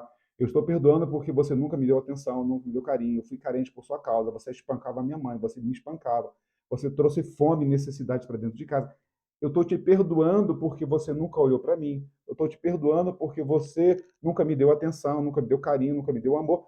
Então, o perdão é o ápice da externalização daquilo que ele precisa devolver. Quando ele libera o perdão, se é o pai, se é a mãe ou se é alguém importante para ele, tem que haver a reconexão do abraço. Você pode abraçar seu pai agora. Quando ela abraça, aí você enfeita a coisa, dá a ele, a esse paciente, o sentimento de pertencimento. Talvez esse abraço que ele esteja dando naquele pai tenha sido o primeiro e único abraço na vida dele. Então você cria um ambiente emocional. Abrace seu pai, sinta o corpo dele, sinta o calor dele, sinta que ele te ama. Se permita ser filho desse abraço. Receba e deixe esse abraço curar toda a carência dos abraços que você não teve, porque seu pai nunca podia te dar um abraço porque chegava bêbado. Abrace ele e se doe como filho, se sinta filho. Dê um abraço nele, transferindo e transmitindo para ele o seu amor. E aquele paciente vai abraçar aquele homem, vai dar um beijo nele, vai dar um abraço, vai se sentir protegido, amado, desejado, e ali ele vai estar saciado emocionalmente de tudo aquilo que ele não recebeu. E esse abraço vai gerar saúde emocional para uma carência de uma figura paterna que, por causa do alcoolismo, nunca deu e nunca esteve presente na vida desse paciente. Depois que gerou o abraço, está tudo bem, está feliz, a criança está feliz, você pergunta, você está bem, você está feliz? Sua criança está feliz? Agora eu quero que você tire a sua criança desse ambiente, que esse ambiente é um ambiente de muita violência. E eu quero que você leve ela para um lugar seguro, onde ela se sinta protegida, amada e feliz. Tem um lugar assim? Então você vai e conduz aquela pessoa a encontrar um ambiente onde essa criança ela possa estar ali livre para ser criança. E eu normalmente eu peço ao adulto para ficar na idade daquela criança e brincar como se fossem dois amigos, na mesma idade. Vai ensinar essa criança a brincar, vai ensinar essa criança a fazer castelinho de areia, a escorregar no parquinho, a andar na praia. Aonde ele falar que levou a criança, você, dentro desse ambiente, você gera uma forma de ele compartilhar aquele ambiente também e desfrutar daquele ambiente. Depois que a criança está bem, está feliz, você pede para abraçar, manda para o fundo do coração e guarda essa criança feliz. Antes, ela tinha a imagem de uma criança infeliz, triste, envergonhada, uma criança com raiva por causa da atitude desses pais, do comportamento disfuncional desses pais, e agora ele simplesmente tem uma criança feliz sendo guardada dentro dele. E essa criança feliz, tem tanta felicidade que você pode pedir a ele um pouco dessa felicidade dessa criança e mandar lá para aquele local aonde foi arrancado a dor. Emocionalmente, é como se o corpo fosse uma expressão da dor. Então, se a dor estava no peito, ali dentro do peito, a manifestação daquela raiva, daquela tristeza era no peito, e você arrancou, emocionalmente, aquele lugar que foi arrancado a dor ficou vazio. E você preenche com a felicidade dessa criança. Preencheu com a felicidade da criança, agora está tudo bem. Agora você pode mandar a felicidade para aquele lugar e a pessoa precisa desfrutar dessa felicidade. Então eu dou o comando: mande felicidade para o seu peito e deixe ele preencher o seu peito, deixe dominar o seu peito, deixe tomar conta do seu peito. Conseguiu? Está feliz? Está tudo ok? Então, se está tudo ok, só que se a criança está feliz ali dentro do coração dela, e se ela está feliz, né, com a felicidade que foi gerada dentro do peito dela, agora você pede a ele para abrir os olhos e está tudo bem. Pronto, a pessoa abre os olhos, a dor simplesmente sumiu, a imagem do que aconteceu está lá guardada, mas não gera mais dor e sofrimento. E todo o comportamento gerado por causa daquela dor deixa de existir ou perde a sua força e perde a sua legalidade, porque não tem uma dor de uma fonte primária para gerar aquele ambiente de comportamento. Perfeito, pessoal? Vou passar para vocês mais um atendimento para vocês poderem treinarem um pouco mais, tá bom? Então, pastor Alexandra, como é que a senhora está? Como é que foi da semana passada para cá? Trabalhamos uma coisa muito importante na sua vida. Como é que você está? Muito bem, me sinto leve. Leve. Uhum. Da semana passada para cá, teve algum sentimento, alguma sensação que tenha despertado, passou por alguma situação que tenha te incomodado emocionalmente, que você tenha entendido que você precisa ser trabalhada? Eu percebo que eu ainda tenho um pouco de dependência emocional pelo meu ex-marido. Tá. E como é que você chegou a essa conclusão, assim, no sentido de houve algum sentimento, alguma atitude, alguma situação que te despertou isso? Eu acho que deve ter sido a questão do Dia dos Namorados, né, e aí, Uhum. hum, eu senti falta. Mesmo que o casamento estava muito ruim, eu senti falta. Sim. É porque na verdade, assim, eu não posso nem dizer que seja uma codependência, né, porque, você não é uma pessoa que está lá o tempo todo buscando ele, procurando ele, dependendo dele. Mm-mm. Então, provavelmente o que aconteceu com você foi a falta natural de um homem que participou da sua vida e que você com certeza ainda nutre sentimentos, Sim. né. Uhum. Então, você ainda tem um sentimento por ele, você ainda tem um amor por este homem, né, mesmo ele tendo cometido o que ele cometeu, você ainda tem, esse sentimento, É, e mesmo ele não me querendo, né.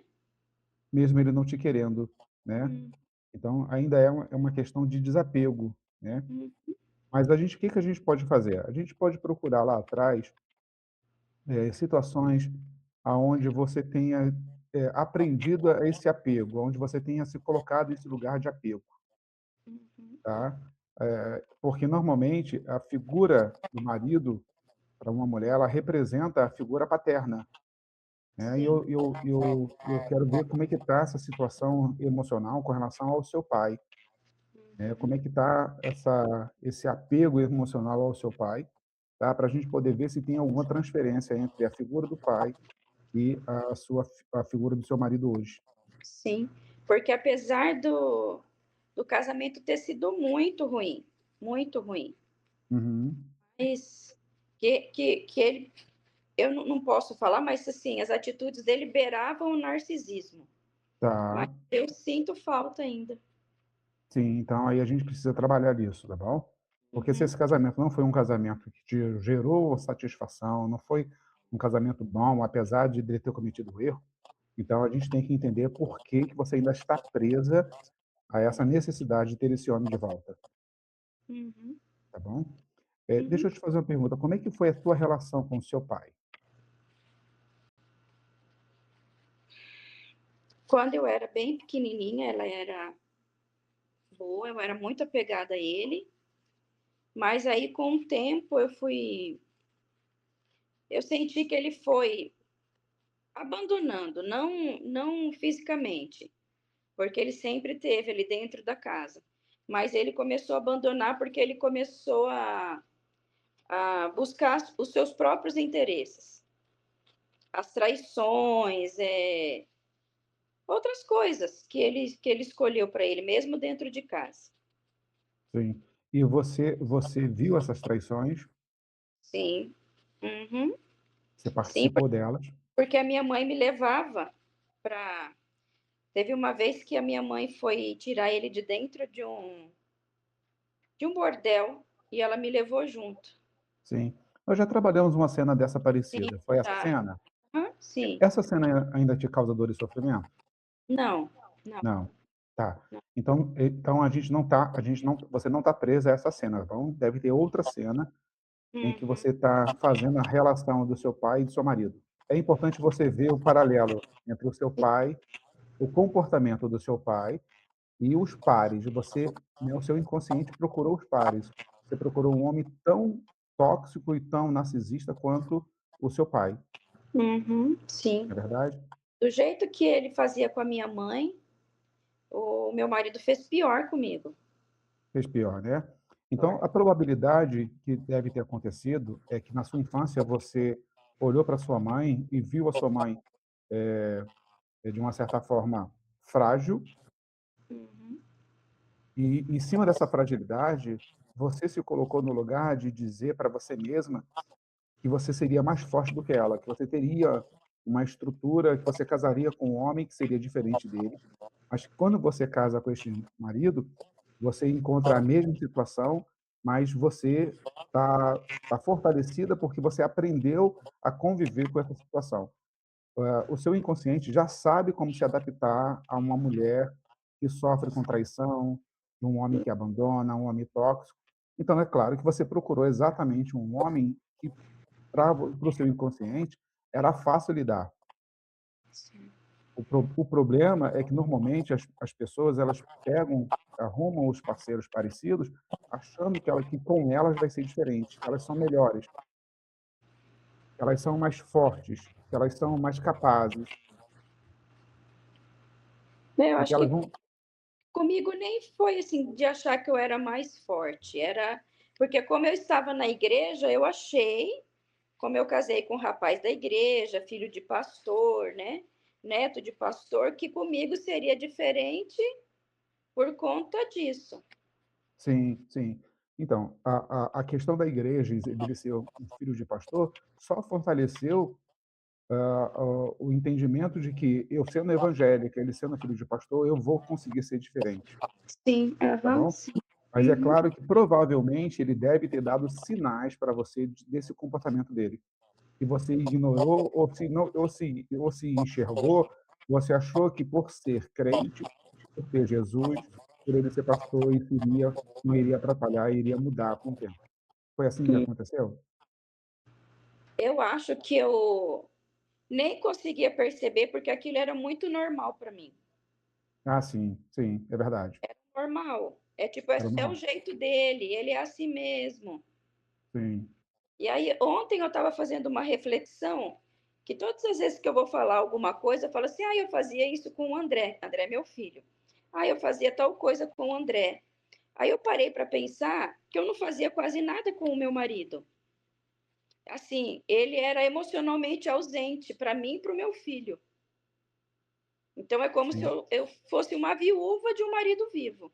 sim, sim, sim, sim. Então nós vamos fazer o luto do seu marido, né, vamos fazer Sim. algo que seja, tão capaz de capaz de movimentar você, tá bom?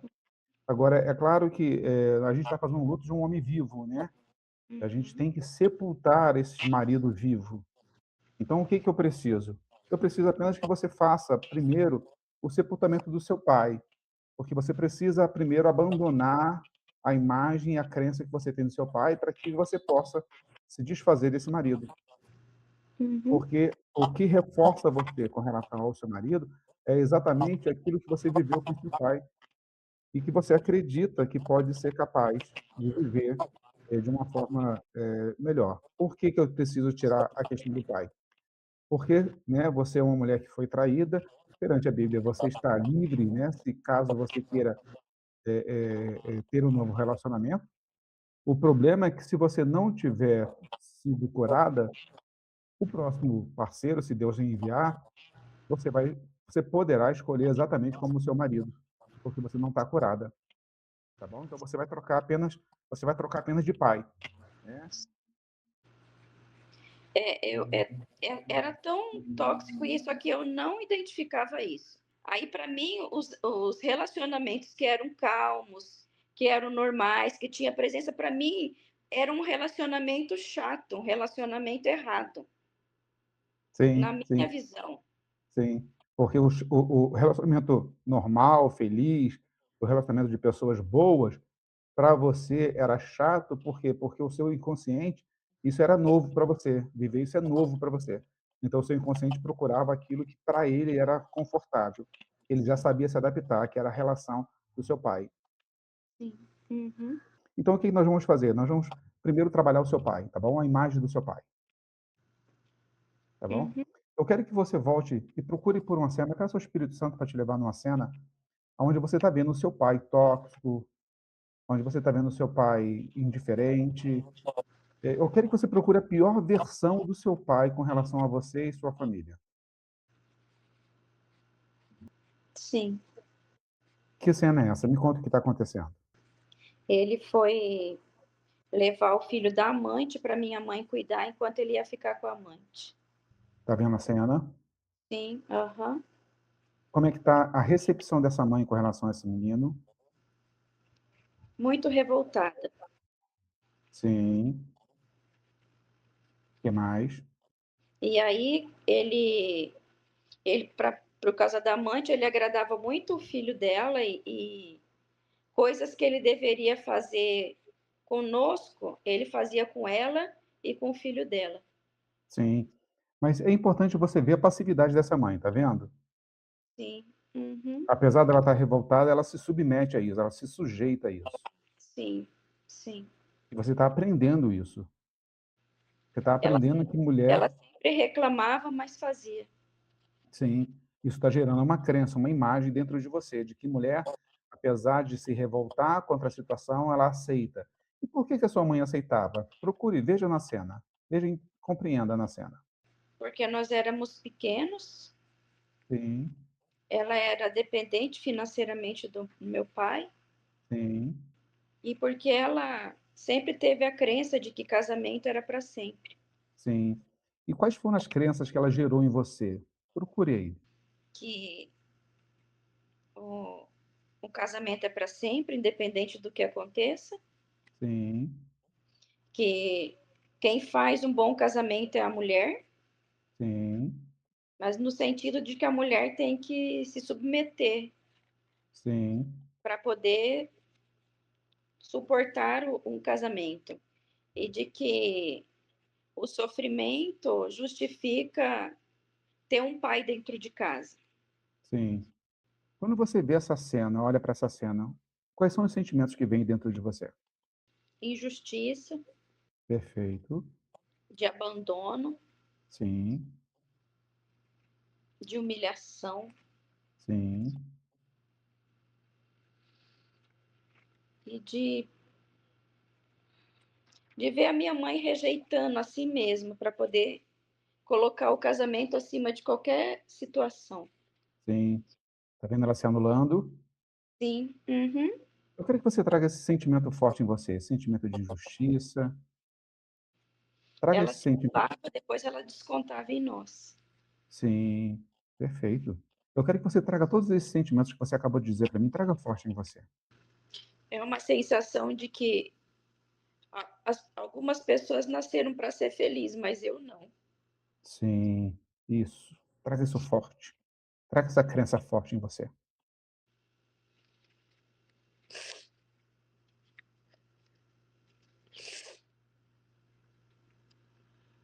Tá forte? Sim, Se você fosse me dizer em que parte do seu corpo esse sentimento acontece, teria um lugar. sim, na minha garganta. Isso. Isso são as falas que você não disse. Foi tudo aquilo que você tentou dizer e não podia porque você era criança. Você não seria ouvida. Foi a tentativa de dizer para esta mãe a verdade e você não pôde, de defender essa mãe e não pôde, de falar a verdade para esse pai e não pôde. Eu quero que você traga forte isso na garganta. E quando eu dizia, minha mãe me batia. Sim,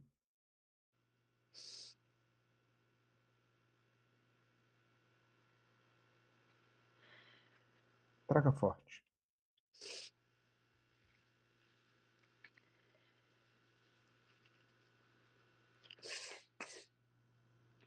Agora eu quero que você, profeticamente, eu quero que você tire essa dor do seu pescoço, arranque e coloque dentro da caixinha de presente.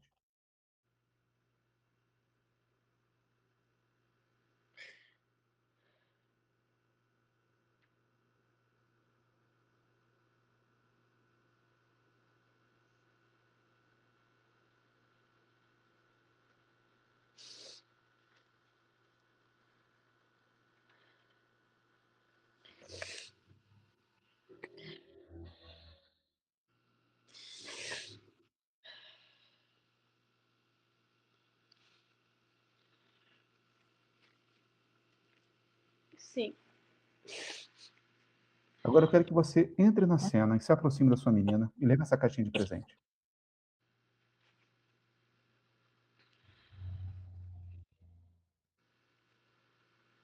Eu quero que você proteja a sua menina. Proteja ela. Ela não precisa vivenciar mais isso.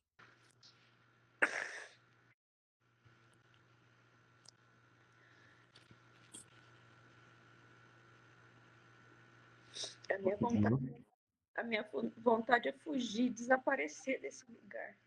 Sim. Então eu quero que você traga esse sentimento também, tá bom? Traga esse sentimento forte. Traga esse sentimento de fuga forte.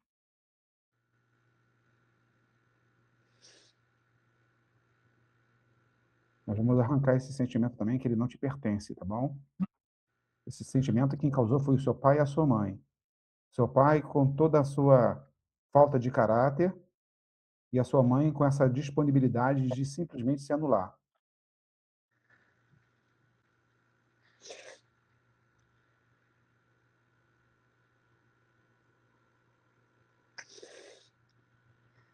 Conseguiu? Sim, Eu quero que você arranque também esse sentimento onde ele estiver no seu corpo.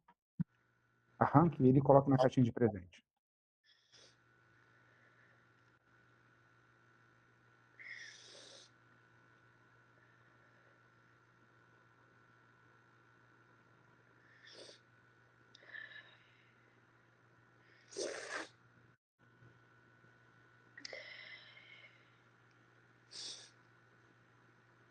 sim, Agora olhe para a cena, bote seu pai e sua mãe um do lado do outro. sim. Verifique se você ainda tem algum sentimento quando você olha para os dois.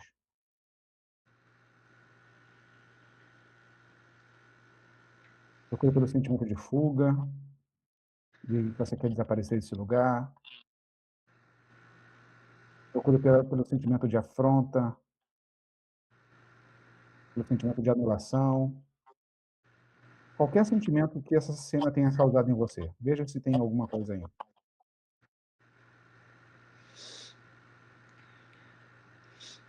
Uma vontade de não ser filha deles, uma vontade de ter outra família, de ser uma outra situação para mim. Sim. Então vamos tirar esse sentimento também, tá bom? Eu quero que você traga esse sentimento forte, porque esse sentimento realmente ainda não te pertence. A sua menina era uma menina feliz. Eles causaram esse sentimento em você e você não precisa carregar esse sentimento, porque eles podem estar gerando em você esse comportamento hoje.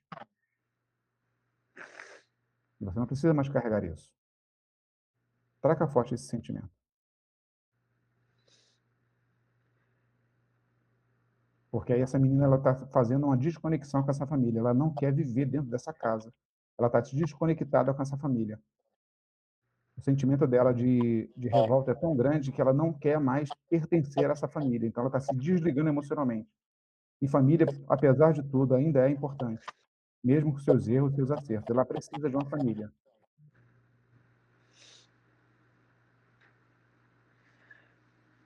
E essa mesma é a sensação de que eu não queria ficar com eles, mas eu não podia sair.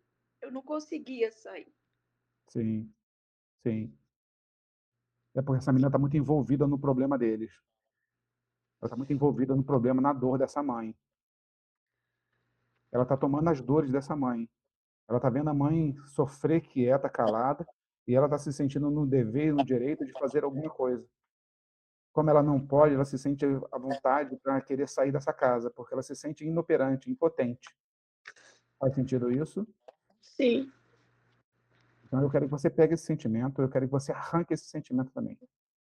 Entregue esse sentimento. Esse não é um problema da menina Alexandra. Esse é um problema dessa mãe que não sabe colocar limite nesse homem.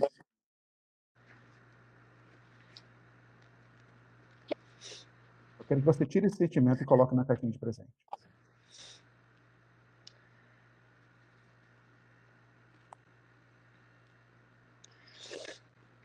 Aí, para ela não se sentir sobrecarregada, com 7 anos eu já comecei a assumir um monte de obrigações que eram dela. Sim, Cuidar da casa, cuidar de irmão, responsabilizar por eles. sim. Você foi assumindo a identidade dessa mãe. Sim. Mas nós vamos entregar isso hoje.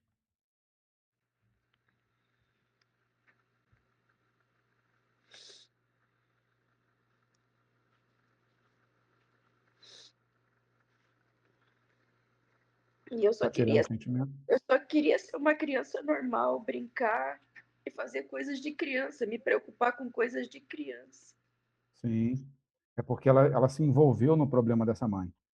Ela achou que ela podia fazer alguma coisa para ajudar, só que ela era pequena. Então está na hora de você sair, tirar essa menina desse lugar, porque ela não pode permanecer aí. Senão ela vai se tornar uma adulta sempre necessitando de ter alguém para ajudar, de estar envolvida com dor, sofrimento, se anulando o tempo todo e perpetuando essa dor. Mas é importante você tirar de você. Tira esse sentimento agora de você.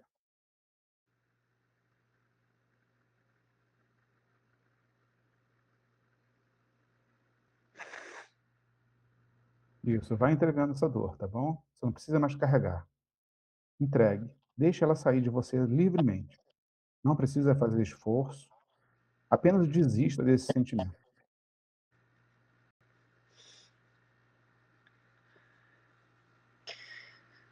Sim, Conseguiu? sim, Agora coloque seu pai e sua mãe um do lado do outro. sim, Eu quero que você proteja a sua menina. Eu quero que você convença ela de que esse problema não é dela.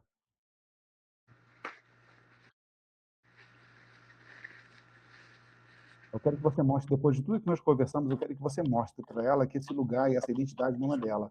Ela não tem que se envolver com relação a esses problemas que os pais estão vivendo, porque ela é só uma menina, só uma criança. Que ela é a filha dessa casa e que ela não tem que se envolver nas dores dos pais. Não é responsabilidade dela. Eu quero que você tire ela desse lugar, desse papel.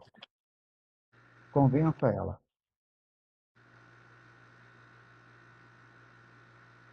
Ela precisa voltar a ser uma criança livre e feliz novamente, como ela sempre foi.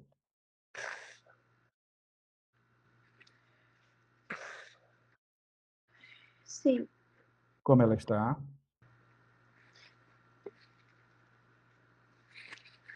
Ela está sendo criança. perfeito. Agora eu quero que você feche essa caixinha de presente. Eu quero que você olhe primeiro para o seu pai. Eu quero que você diga para ele todo o mal que ele causou a você quando ele tomou essa atitude de levar esse filho de um adultério, de uma amante para dentro de casa, tirando de vocês o direito de ser filhos. Eu quero que você diga para ele todo o mal que ele causou em você com relação a toda essa situação que ele acabou tendo responsabilidade. Confronte ele. Sim, Agora, tem mais alguma coisa que você quer falar para ele? que eu não preciso mais dele. Sim, E eu libero a vida dele para ele viver a vida dele com as escolhas dele e libero a minha vida para viver com o que é meu. sim. Dá para perdoar esse pai? Sim, Perdoe esse pai, mas diga para ele do que você está perdoando. Ele precisa saber, ter consciência de que você está abrindo mão desse sentimento, perdoando ele.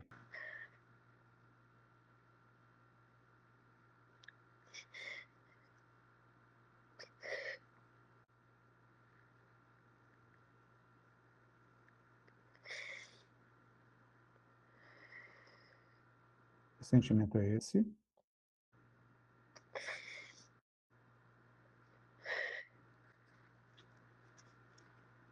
O que está acontecendo?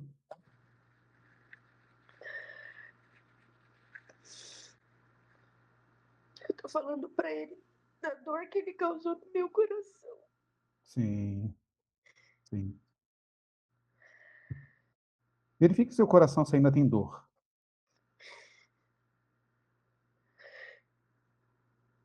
Tem algum sentimento ainda, alguma dor no seu coração?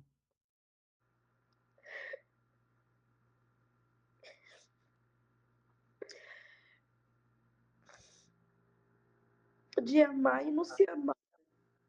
Sim. Eu quero que você pegue esse sentimento no seu coração, eu quero que você arranque dele, arranque do seu coração, eu quero que você coloque na mão desse pai. Eu quero que você tire toda essa carência, todo esse sentimento de rejeição. Eu quero que você arranque e coloque na mão dele. Tire do seu coração.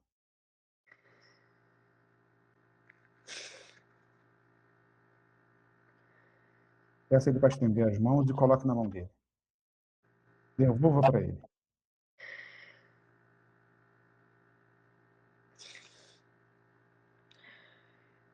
Eu quero que você abra mão de esperar e ter expectativa desse pai de que ele te dê alguma coisa. Ele não tem nada para lhe dar. Olhe bem para ele, veja quanto ele é miserável emocionalmente.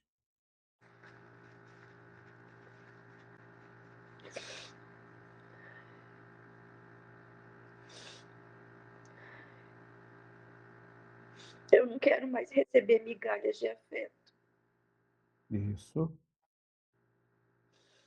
Eu quero que você tire esse sentimento e coloque na mão dele. Você não precisa mais disso. Tire toda a expectativa desse pai de te dar alguma coisa, de te dar afeto, amor, carinho, porque ele não tem. Consegue enxergar isso?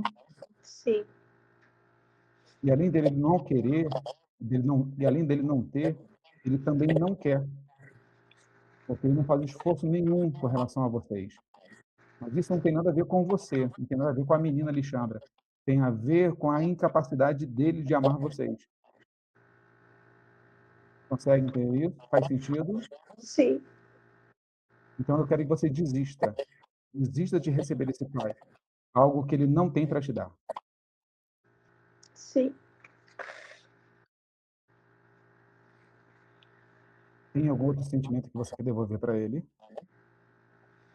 Alguma coisa que você quer perdoá-lo? Da necessidade de uma explicação daquilo tudo, de um pedido de perdão. Uhum. Eu quero que você arranque também esse sentimento, tá bom? Porque esse sentimento que também está te atrapalhando com relação ao seu marido. Você até hoje está esperando que ele traga para você um pedido de perdão. Eu quero que você tire esse sentimento. Entregue. Ele não tem nada para lhe oferecer. Que ele reconheça o meu valor, Uhum. a necessidade de fazer de tudo para ser amada. Perfeito. Ser. Entregue também esse sentimento. Tire essa crença estabelecida dentro de você. É importante você olhar para este homem apenas como alguém que não tem nada para lhe oferecer e que você não precisa mais ter expectativa nele. Você pode dar amor para ele, mas não pode esperar dele porque ele não tem nada para lhe dar. Consegue entender isso? Sim, Isso faz sentido? muito, muito.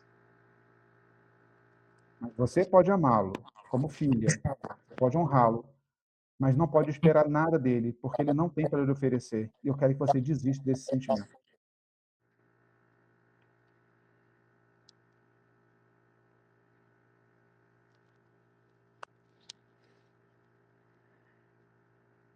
Vai entregando para ele.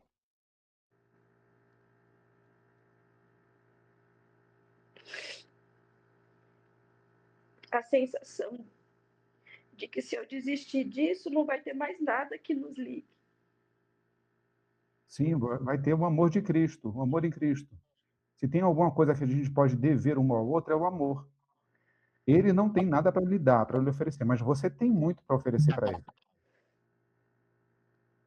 Consegue entender isso? Sim, É importante você enxergar que dele para você, ele não tem para lhe oferecer. Mas você pode resgatar a menina que você foi e a menina carente apenas dando amor para este pai, sendo uma boa filha. Consegue entender? sim, Então eu quero que você desista também desse sentimento. Porque o que está unindo vocês dois ainda é o sofrimento, ainda é a dor. sim, Conseguiu tirar tudo? sim, Conseguiu perdoar tudo? sim, Agora chame sua mãe e coloque do lado dele. sim, O que você tem a dizer para esta mãe? É importante você entregar todas as dores, todas as frustrações, entregar para ela todo o sentimento de perda. É importante você olhar para ela e entregar a identidade que é dela, que transferiu para você e você aprendeu com ela a como ser esposa, a como ser mulher. Faz sentido isso? sim, sim, Então confronte a sua mãe. Entregue para ela essa identidade dela. Essa identidade não é sua. Você não precisa viver e repetir a mesma história que essa mulher está vivendo.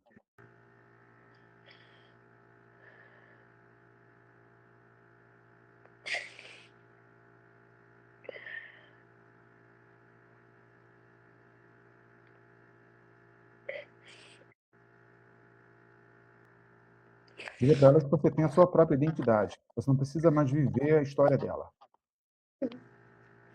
Eu disse isso para ela.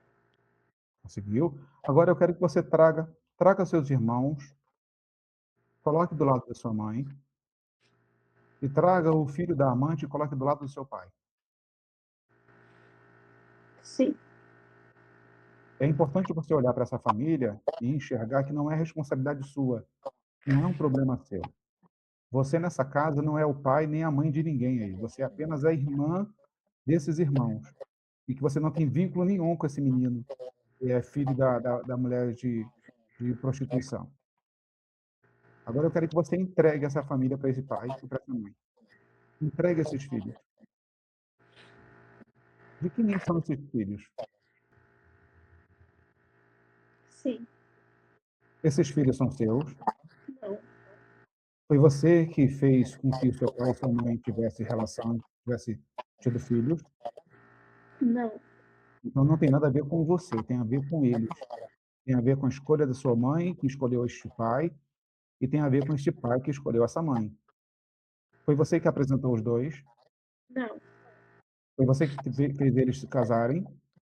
não, Então não é responsabilidade sua, você é apenas filha dentro dessa casa. A responsabilidade é dessa mãe que fez a escolha errada pelo marido errado e desse pai que escolheu a mulher errada. Consegue enxergar isso? sim, Então eu quero que você entregue esses filhos para eles. sim, Tire todo o peso de responsabilidade de cuidar desses filhos.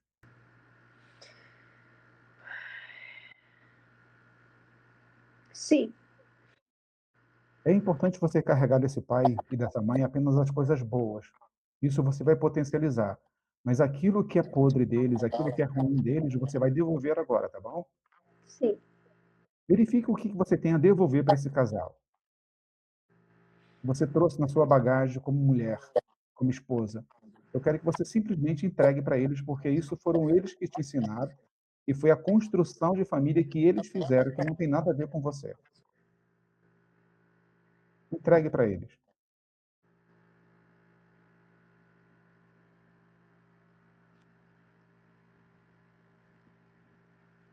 sim, Agora eu quero que você traga o seu marido e coloque diante deles. Coloque entre o seu pai e sua mãe, no meio deles. sim, O que você tem a dizer para este homem? Diga para ele tudo o mal que ele te causou e diga para ele que a partir de hoje você não precisa mais dele. Você não precisa mais que ele seja o seu pai ou que ele represente a figura do seu pai.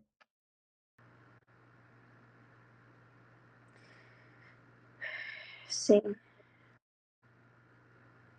Olhe para o seu marido, sim, verifique se você ainda tem alguma dependência desse homem, alguma necessidade de receber dele alguma coisa. não, Não. Dá para não, perdoar este homem também. sim, Perdoe esse homem, mas diga para ele do que você está perdoando.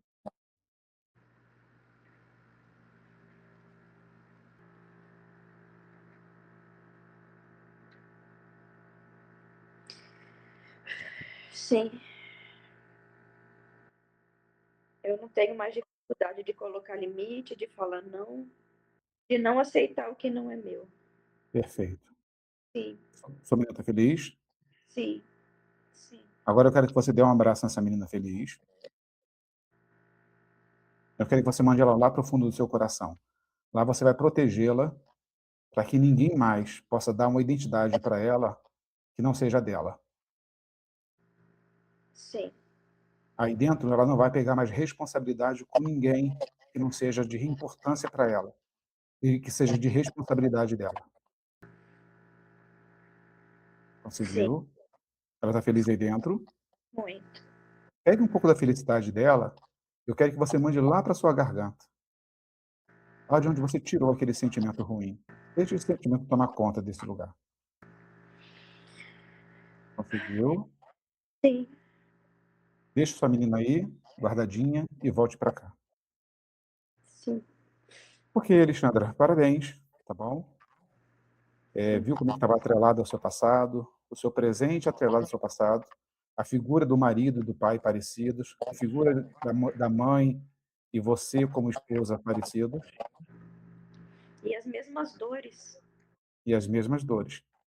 Porque você aprendeu com esta mãe a viver essas dores, aprendeu com ela a ter um marido parecido, e o seu inconsciente acabou buscando um parecido, um homem parecido com o seu pai, para Sim, dar continuidade à história dessa mãe,